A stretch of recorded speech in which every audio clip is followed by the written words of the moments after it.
থেকে তার রাজনীতির বর্ণাঢ্য জীবন শুরু।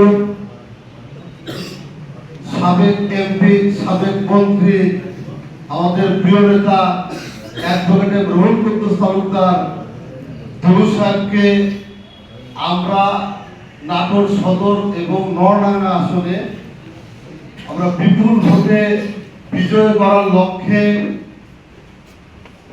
আমরা আমাদের অঙ্গ সংগঠন সমূহ, আমাদের ছাত্র দলের বিভিন্ন ইউনিটের নেতৃবৃন্দ তারা বিভিন্ন দায়িত্ব পালন করছে। এই দায়িত্ব পালনের উদ্দেশ্যই হলো আমরা আমাদের নেতাকে কিভাবে বিপুল ভোটে জয়যুক্ত করতে পারি। তো তারই অংশ হিসেবে আমাদের প্রিয় নেতা নাটোর জেলা ছাত্র দলের লোক এবং আমাদের সবাইকে একটি দায়িত্ব দিয়েছে।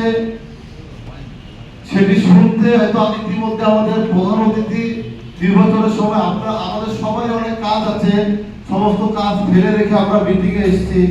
আর আপনাদেরও সবার বুঝতে হবে সমস্ত কাজ ফেলে রেখে আমরা আপনাদেরকে মিটিংয়ে ডেকেছি। নিশ্চয়ই এই মিটিংটা গুরুত্বপূর্ণ, সেজন্য কিন্তু আমরা আপনাদেরকে ডেকেছি।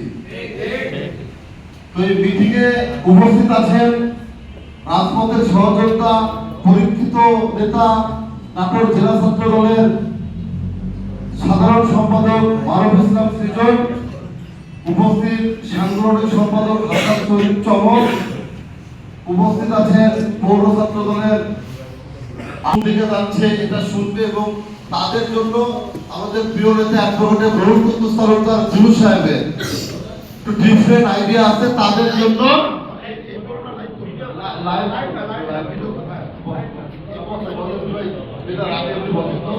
আমাদের নেতার তাদের জন্য একটা ডিফারেন্ট আইডিয়া আছে, একটা কিছু করবে।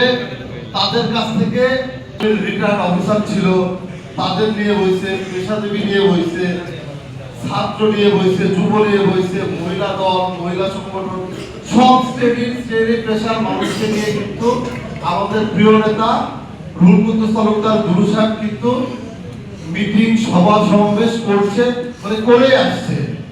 তো উনি কিন্তু তারই আলোকে চা স্টলের যারা দোকানদার তাদেরকে নিয়ে একটি প্রোগ্রাম করতে চায়। তার উদ্দেশ্য হলো যে দেখেন আমরা যে টেলিভিশনে আমরা টকশো দেখি, টকশো কিন্তু এই চা স্টলের রাজনৈতিক আলাপ আলোচনা এই আদলে কিন্তু টকশো তৈরি করা হয়েছে। আমরা অতএব মূল যেটা জনগণ বা সাধারণ মানুষ তার মনের ভাব যেটা প্রকাশ করে সেটা কিন্তু আমরা মনে করি চা স্টলে সবাই বসে যখন আড্ডা সাড্ডা দেয় তখন কিন্তু তারা মন দিলের কথাগুলো বলে। বিশেষ করে এখন একটি গ্রামে, মানে গ্রাম না শহরে আপনারা দেখবেন যে একটি দোকানে 50 জন 100 জন করেও কিন্তু কাস্টমার হয়। তো এই জন্য নেতা চাচ্ছে তাদেরকে নিয়ে বসে অবস্থা কি করণীয় আগামী দিনে আমরা আমাদের যে চিন্তা আমরা চাই আমাদের প্রিয় নেতা যখন 80 থেকে 85% ভোট কিন্তু তার পক্ষে আসে, ভোট কিন্তু এটা চাই, আপনারা চান না? এটা যেতে হলে ধর্ম বর্ণ যে বিভিন্ন শ্রেণী পেশার মানুষের কার কি চাহিদা, চাওয়া পাওয়া, ভালো মন্দ আছে সেগুলো আগে জানতে হবে, তারপরে সেগুলো তো এটা পূরণ করতে হবে নাকি? এখন যদি জানতেই না পারে তো পূরণ করবে কেমনে?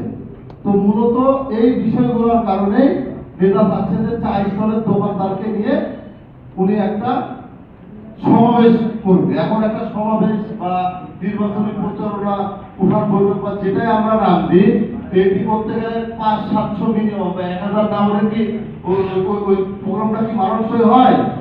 আজকে আমরা মিটিং করছি, চেয়ার যদি এক সাইডে ভরা এক সাইডে ফাঁকা থাকতো তাহলে কি ভালো লাগতো?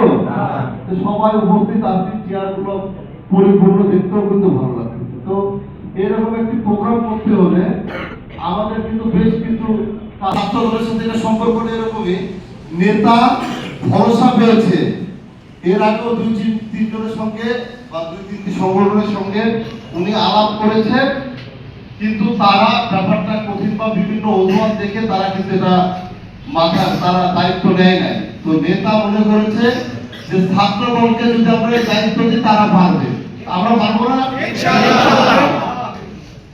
এই সমাবেশ সফল করতে হলে যেটা আমাদের করণীয় আমি তার আলোকে কথা বলবো, কারণ আমরা কিন্তু